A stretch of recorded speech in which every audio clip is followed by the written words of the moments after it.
Imagine waking up to a news alert. Israel has launched an unprecedented strike on Iran's nuclear facilities and underground missile bases. A shockwave ripples across the Middle East, and the world stands on the brink of chaos. Could Israel actually pull this off? How? And most importantly, what does this mean for the future? The reality is, if Israel decides to act, it wouldn't be a Hollywood-style airstrike with dramatic explosions and quick results. It would be a multifaceted precision operation, requiring the most advanced technologies, strategic brilliance, and the absolute element of surprise. Let's take a deep dive into how Israel could carry out this complex mission, exploring the incredible weapons, tactics, and stealth that could shape the future of the Middle East.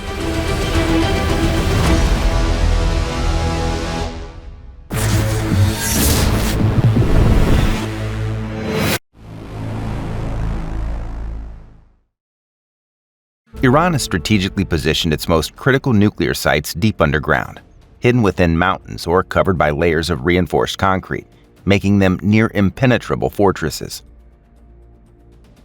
We're talking about number 1, the Natanz Enrichment Facility, housing thousands of centrifuges that could enrich uranium for nuclear bombs.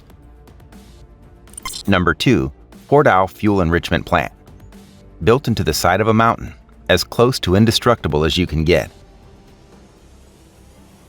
Number 3, Arik Heavy Water Reactor, capable of producing plutonium for nuclear weapons. Number 4, Parchin Military Complex, suspected of covert nuclear weapons research. And number 5, underground missile silos, housing long-range ballistic missiles like the Shahab-3, capable of reaching Israel and beyond. Now, how does Israel plan to take down these heavily fortified, seemingly impenetrable sites? Let's jump into the weapons Israel has at its disposal, some of which sound almost like science fiction. Imagine you're the pilot of an Israeli F-35I Adir stealth fighter, cruising silently toward one of Iran's heavily defended nuclear sites. You're flying one of the most advanced aircraft in the world. Radar can't see you, and your enemies have no idea you're coming. This is exactly how Israel plans to take down Iran's nuclear infrastructure: stealth, precision, and overwhelming power. The F-35I isn't just any stealth fighter. It's Israel's version of the American F-35, but with custom modifications to suit their needs. It's invisible to radar, incredibly agile, and can carry precision-guided bombs that would make any bunker tremble. But what's it carrying? GBU-39 small-diameter bombs, precision-guided munitions designed for penetrating air defenses and hitting targets with pinpoint accuracy. Spice 1000. This smart bomb uses advanced electro-optical and GPS guidance to zero in on targets like radar stations and missile launchers. It's like sending in a drone with laser vision, hitting targets with surgical precision. When you need real firepower, though, there's only one option. The F-15I Ra'am is Israel's heavyweight strike fighter. When you need to obliterate an underground facility like Fordow, you bring the big guns.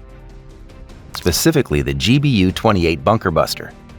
This monster can penetrate up to 30 meters of reinforced concrete or rock, so no matter how deep Iran buries its nuclear facilities, they aren't safe. Even better, Israel might deploy the GBU-72, an advanced 5,000-pound penetrator that's even better at busting through fortified structures. If the goal is to send shockwaves through a mountain, this is the tool for the job. But airstrikes aren't the only way Israel could hit Iran. There's another method, a quieter, more devastating option. Picture this. While Iran scrambles to defend against aerial attacks, out of nowhere, an intercontinental ballistic missile, or ICBM, like Israel's Jericho-3, streaks across the sky. It's a ghostly specter, carrying an enormous warhead that could flatten underground missile silos in one strike. The Jericho-3 has a range of up to 6,500 kilometers, meaning it could hit Iran from anywhere in the region. These missiles could be launched from Dolphin-class submarines deep beneath the Persian Gulf. Silent, undetectable, and deadly. The message here? You won't see it coming. The Delilah is a loitering cruise missile that can hover over a target area before striking, allowing Israeli forces to assess the battlefield in real time and hit high-value targets. It has a range of up to 250 kilometers and can carry out pinpoint strikes against air defenses, radar installations, and command centers. Israel could also deploy loitering munitions, often referred to as suicide drones. These drones can loiter over an area for hours, waiting for the perfect moment to strike. Drones are designed to seek out and destroy radar systems, making them ideal for anti-air defense missions. Equipped with advanced targeting capabilities, these drones can autonomously lock onto radar emissions and destroy them, leaving the enemy's air defenses blinded and vulnerable to follow-up strikes. While conducting offensive operations, Israel would also need to protect itself from inevitable Iranian retaliatory strikes. Iran could launch missiles from its Shahab-3 ballistic missile systems, and its proxies, like Hezbollah, could fire rockets toward Israeli territory. To defend against such threats, Israel would deploy its layered missile defense systems. Iron Dome, short-range rocket and artillery defense system capable of intercepting missiles, rockets, and artillery shells. David's Sling, designed to intercept medium to long-range missiles, such as the Shahab-3 or Fateh 110 missiles that Iran might launch. These systems would form a shield over Israel, neutralizing much of the retaliatory fire that could come from Iran's missile arsenals and proxy forces. To pull off a successful strike, Israel's approach would be a carefully choreographed multi-phase operation. Here's how it would likely go down. In the opening minutes, Israel would aim to cripple Iran's air defense network. This is where cyber warfare and electronic attack aircraft like the Gulfstream G550 Nachshon come in. These planes are packed with electronic warfare systems that jam radars, communication links, and missile guidance systems. It's not just about evasion, it's about paralyzing Iran's ability to fight back. Once the defenses are down, the F-35Is would move in, delivering a surgical assault on key nuclear facilities.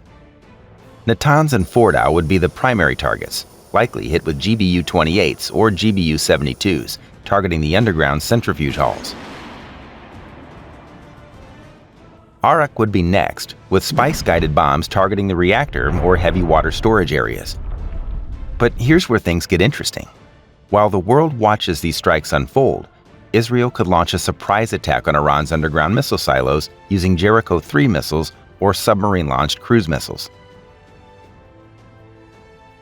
Now let's get covert. Israel's elite special forces, like Sayeret Matkal, could infiltrate Iran. Their mission? Sabotage the most critical facilities from the ground. We've seen this before. Mossad has already carried out operations deep inside Iran, from assassinations to sabotaging nuclear infrastructure. A well-timed infiltration could cause chaos on the ground, further amplifying the effects of the strikes. But no plan is without risks, and Israel would be facing some enormous ones. First and foremost is Iran's retaliation. With ballistic missiles like the Shahab-3 aimed at Israel's cities, Iran could strike back hard. Add in the possibility of Iran's proxies, like Hezbollah, launching rockets from Lebanon, and you have the potential for an all-out regional war. So, could Israel actually pull off this daring operation and cripple Iran's nuclear and missile capabilities? The answer isn't simple. On the one hand, Israel possesses the weapons, technology, and military expertise to carry out a highly sophisticated strike. On the other hand, the risks of escalation are massive, and the consequences could be felt across the entire Middle East and beyond. But if Israel's survival is on the line, history has shown us that they will act decisively and without hesitation. As tensions continue to rise, the world watches, waiting to see if this showdown between Israel and Iran becomes a reality. When and if it does, the consequences will be global.